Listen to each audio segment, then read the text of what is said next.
Maintenant, on a ce groupe. Voici le groupe N. D'accord? Par rapport à S. Par rapport à S, ça, c'est N. Et par rapport à D, bon, on va commencer par S, puisque le titane, il a deux sous-couches. Il a la sous-couche S et la sous-couche D. Donc, il a des électrons dans la sous-couche S et des électrons dans la sous-couche D. Là, on va calculer la charge effective pour 4S et la charge nucléaire effective pour le 3D. Là, à votre avis, est-ce qu'ils vont être différents ou identiques? À votre avis, si on va par rapport à l'exemple précédent du soufre. Ben, normalement, ça va être différent. Pourquoi? Parce que déjà le 3, ici c'est la couche 3, ici c'est la couche 4. Les électrons de la couche S, de la sous-couche S, et les électrons de la sous-couche D se trouvent dans des niveaux énergétiques différents. Donc on s'attend que ça soit différent. Donc là, c'est la première question. On va dire que c'est assez facile. Ça va être différent, c'est clair. Maintenant, qui aura la... C'est-à-dire comment déterminer quel Z serait supérieur? Quel Z? Est-ce qu'on peut prédire? Est-ce qu'on peut prédire? On peut prédire, mais là on va confirmer. On va confirmer que, c'est-à-dire que le 4S, le 4S2 ici est inférieur à 3D. Si vous vous rappelez, on a dit que les cations qui se forment à partir des éléments de transition, ils se forment en libérant les électrons de leur sous-couche S, non D. C'est-à-dire que c'est un peu contradictoire. On s'attend à ce que les électrons se libèrent de la D, mais non, ils se libèrent de la S. Pourquoi? Parce que le Z effectif de la 4S est inférieur au Z effectif de la charge effective, nucléaire effective de 3D. C'est-à-dire, on va être plus exact dans notre explication. L'électron, c'est-à-dire là, l'électron qui subit la plus grande charge nucléaire est on va dire le plus stable, d'accord, et le plus stable, ou bien le plus retenu. Donc si l'électron il subit une très grande charge, une plus grande charge du noyau, la force d'attraction serait importante entre cet électron et le noyau.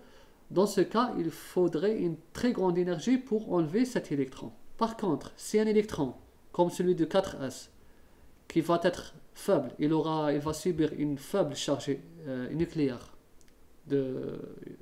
c'est-à-dire du noyau, il serait moins retenu que celui de 3D, donc il va être libéré plus facilement. On va confirmer.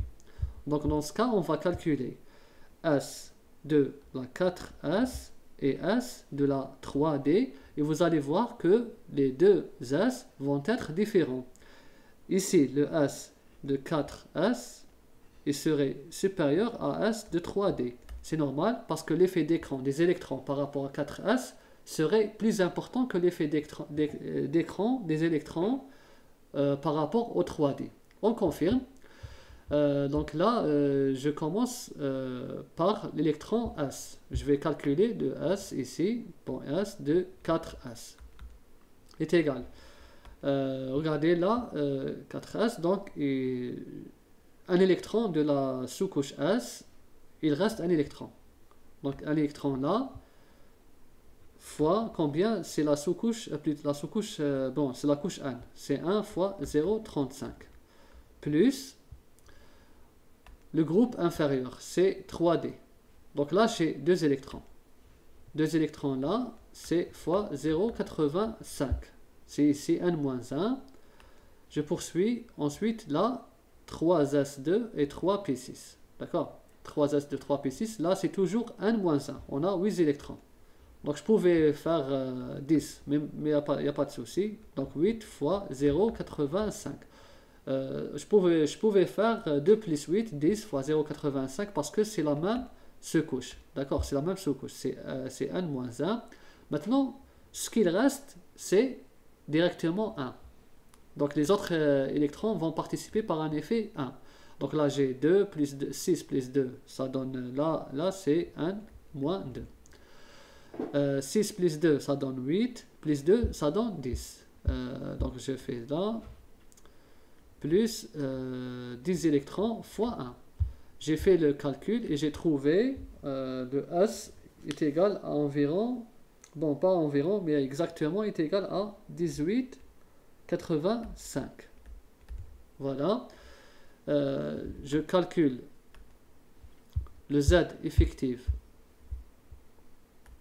Le Z effectif de 4S est égal à 22 moins 18,85 et j'ai trouvé une valeur de 3,15.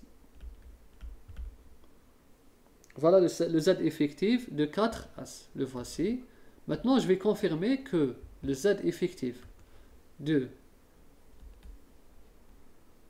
3D est inférieur. Donc, ça va être 22 moins, je vais calculer, là, il faut faire attention. Quand on détermine la constante d'écran, là, c'est le groupe 3D2.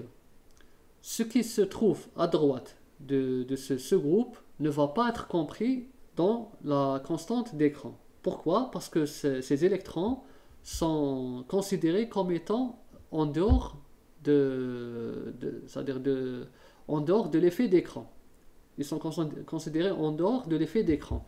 Car c'est comme si que le dessin tout à l'heure, c'est comme si qu'on va s'intéresser à cet électron. Cet électron, l'effet d'écran qu'il subit, c'est-à-dire qu'il ressent, c'est par rapport à cet électron. Cet électron n'a aucun effet d'écran par rapport à ça. C'est dans le milieu, c'est l'électron d'avant, c'est l'électron le plus proche au noyau. C'est lui qui va affecter l'électron d'intérêt. L'électron le plus loin, il ne va pas affecter cet électron. D'accord? Donc c'est pour ça que ici, quand on s'intéresse à ce groupe, le groupe 3D, le groupe 4S2 ne va pas être compris. Donc on va commencer par là et on descend. Donc ici on a 3D2.